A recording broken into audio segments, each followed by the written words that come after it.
Assalamualaikum warahmatullahi wabarakatuh. Selamat pagi semuanya, apa kabar? Semoga kita semua tetap selalu dalam keadaan sehat selalu ya. Oke, pada pembelajaran video kali ini, Ibu akan coba untuk menjelaskan materi mengenai klasifikasi pada makhluk hidup. Oke, berdasarkan pengertiannya, untuk klasifikasi itu sendiri adalah merupakan suatu sistem yang mana tujuannya ini adalah untuk mengelompokkan suatu makhluk hidup berdasarkan ciri-ciri tertentu.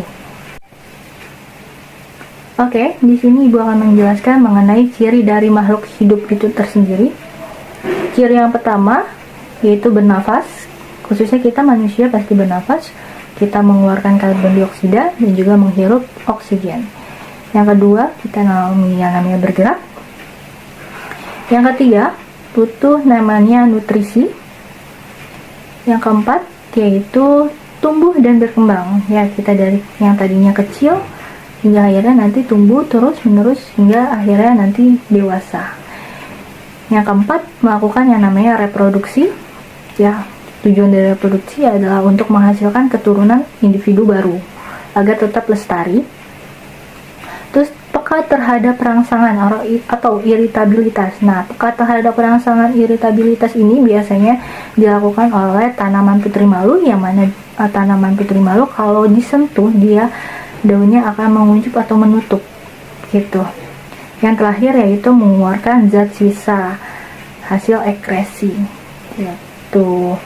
Selanjutnya, kita belajar mengenai ilmu yang mempelajari tentang klasifikasi makhluk hidup atau taksonomi. Tujuan dari taksonomi adalah untuk memudahkan dalam mempelajari makhluk hidup. Ikan tingkatan takson berikut ini ya, mulai dari yang tertinggi itu kingdom, lalu phylum untuk hewan atau divisi untuk tumbuhan, dilanjutkan dengan kelas, ordo, famili, genus, dan yang paling terakhir adalah spesies. Dua individu dikatakan satu spesies apabila disilangkan menghasilkan keturunan yang fertil. Selanjutnya, kita akan belajar mengenai sejarah sistem klasifikasi. Dulu, pertama kali sistem klasifikasi ini ditemukan, hanya ada dua kingdom, yaitu Plantae dan Animalia. Di mana Plantae memiliki ciri tidak dapat bergerak aktif dan dapat menghasilkan makanan sendiri, sementara Animalia dapat bergerak aktif dan tidak dapat menghasilkan makanan sendiri. Seiring dengan berkembangnya ilmu biologi, ditemukanlah perbedaan ciri antara fungi dan Plantae, sehingga fungi dipisahkan ke dalam kingdom yang berbeda. Kalau pada awalnya fungi dimasukkan ke dalam kingdom Plantae, ternyata fungi memiliki ciri yang berbeda, yaitu heterotrof alias tidak bisa menghasilkan makanannya sendiri. Sejak saat itu digunakan sistem klasifikasi 3 kingdom, yaitu Plantae tumbuhan, Animalia hewan, dan fungi yang berisi jamur. Ciri-cirinya bisa adik-adik lihat ya penjelasannya. Seiring dengan berkembangnya ilmu mikrobiologi, ditemukan mikroskop dan lain sebagainya, muncullah kingdom yang baru, yaitu kingdom Monera, di mana Monera memiliki ciri uniseluler prokariot. Apa itu prokariot? Prokariot artinya tidak memiliki membran inti, tidak memiliki membran nukleus. Sementara 3 kingdom yang lainnya, yaitu Plantae, Animalia, dan fungi, semuanya eukariot. Hanya Monera yang memiliki ciri uniseluler dan prokariot. Anggota dari Monera adalah bakteri dan cyanobacter. Nah, selanjutnya ditemukan lagi kingdom yang baru, yaitu kingdom Protista, di mana kingdom Protista berisi makhluk hidup yang diambil dari kingdom-kingdom lainnya, seperti ganggang yang diambil dari kingdom Plantae, kemudian ada protozoa dari kingdom Animalia, lalu ada jamur air dan jamur lendir dari kingdom fungi. Nah, keempat kingdom Plantae, Animalia, fungi, dan Protista semuanya eukariot alias memiliki membran nukleus. Sementara hanya Monera saja yang prokariot dan uniseluler. Prokariot tadi apa? Tidak memiliki membran nukleus. Nah, sistem klasifikasi 5 kingdom inilah yang kita gunakan hingga saat ini. Jadi sekarang kita menggunakan sistem klasifikasi 5 kingdom. Oke, berikutnya kita belajar mengenai sistem penamaan makhluk hidup yang ditemukan oleh Carolus Linnaeus. Sistem penamaan ini disebut dengan binomial nomenklatur atau sistem tata nama ganda. Sistem penamaan ini dilakukan agar semua makhluk hidup di dunia memiliki nama universal ya. Harus memiliki 2 kata, di antara kata kedua dan ketiga ada spasinya, dan seterusnya kalian bisa baca ya adik-adik. Contohnya kakak buat di situ Oryza sativa. Cara penulisannya seperti itu ya. Ada yang tahu apa itu Oryza sativa? Ya, padi. Selanjutnya kita akan belajar mengenai mikroskop. Nah, mikroskop ini adalah alat yang wajib sekali ada di dalam laboratorium mikrobiologi. Berfungsi untuk mengamati makhluk-makhluk mikroskopik. Bagian-bagiannya adalah lensa okuler yang dekat dengan mata ketika kita melakukan pengamatan. Kemudian ada lensa objektif yang dekat dengan objek. Lalu ada meja objek, tempat objek diletakkan. Ada revolver yang berfungsi untuk mengganti lensa objektif yang akan kita gunakan.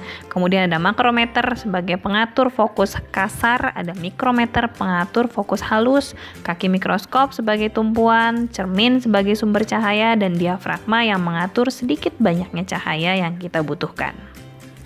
Jadi, prinsip kerja mikroskop adalah menggabungkan dua lensa sekaligus, yaitu lensa okuler dan lensa objektif, sehingga diperoleh perbesaran ganda. Nah, adik-adik, sekarang kita coba latihan soal yuk. Soal yang pertama, pada taksonomi dari kingdom ke spesies, jumlah makhluk hidup yang berbeda dalam setiap takson akan semakin banyak, semakin sedikit, berubah-ubah, ataukah tetap? Untuk menjawab, kita harus tahu nih urutannya dari kingdom sampai ke spesies. Mana yang lebih atas, kingdom atau spesies? Nah, perhatikan gambar ini ya. Kingdom ada di atas, spesies ada di paling bawah. Berarti semakin ke bawah, persamaan ciri akan semakin banyak. Sedangkan jumlah anggota semakin ke atas semakin banyak. Kalau dari kingdom ke spesies, berarti jumlah anggota akan semakin sedikit. Begitu ya. Perhatikan gambarnya baik-baik, lalu adik-adik pahami. Nah, selanjutnya soal nomor 2. Padi memiliki nama ilmiah Oryza sativa. Kata Oryza adalah petunjuk nama apa? Seperti yang tadi sudah kita bahas, penamaan ilmiah ada dua kata, di mana kata pertama itu adalah penunjuk genus dan kata kedua adalah penunjuk spesies. Artinya, pada Oryza sativa, Oryza adalah penunjuk genus, sedangkan sativa adalah penunjuk spesies. Lanjut nomor 3. Semakin dekat hubungan kekerabatan makhluk hidup, maka akan semakin banyak apanya, perbedaan sifatnya, keragamannya, persamaan sifatnya, atau keunikannya. Nah, masih ingat gambar yang tadi ya? Semakin dekat hubungan kekerabatannya, artinya semakin ke bawah. Dan persamaan jadi semakin banyak. Jadi jawabannya adalah semakin dekat hubungan kekerabatan, semakin banyak persamaan sifatnya. Selanjutnya, soal nomor 4. Euglena kurang cocok jika hanya dimasukkan dalam animalia. Karena Euglena juga memiliki ciri yang dimiliki oleh plante, yaitu Euglena memang istimewa karena memiliki flagel untuk alat gerak aktif seperti animalia, tetapi juga memiliki klorofil sehingga autotrof dan dapat berfotosintesis. Suatu sel memiliki ciri bersel satu atau uniseluler, tidak punya membran inti alias nama lainnya prokariotik dan menghasilkan makanan sendiri. Dimasukkan ke dalam kingdom apa? Nah, kalau sudah uniseluler dan prokariot sudah pasti Monera.